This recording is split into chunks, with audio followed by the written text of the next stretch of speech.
நான் ஒரு டிப்ளமோ படித்தவங்க டிகிரி படித்தவங்க அதிகமாக இருக்காங்க. அவங்கள டிஎன்பிஎஸ்சி எக்ஸாம் இல்லாமல் போட முடியாது. அதே மாதிரி கிடையாது.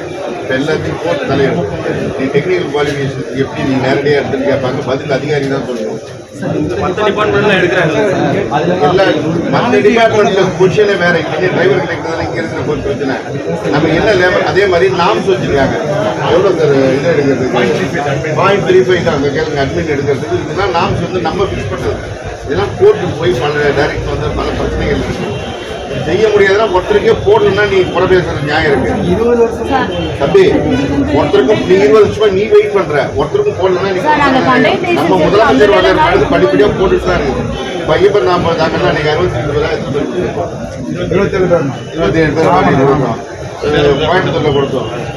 எல்லாம் கொடுத்துருக்காங்க. செங்கொடி ஏந்தி புறப்படு தோழா, தேசம் நமதாகும். சிந்திடும் நமது வியர்வை துளியால் தீர்வு உருவாகும். செங்கொடி ஏந்தி புறப்படு தோழா, தேசம் நமதாகும். சிந்திடும் நமது வியர்வை துளியால் தீர்வு உருவாகும். ஒற்றுமையுனது உயிரென கருது தடைகள் பொடியாகும். ஒன்றுபட்டால் சிகரங்கள் யாவும் ஏணிப்படியாகும்.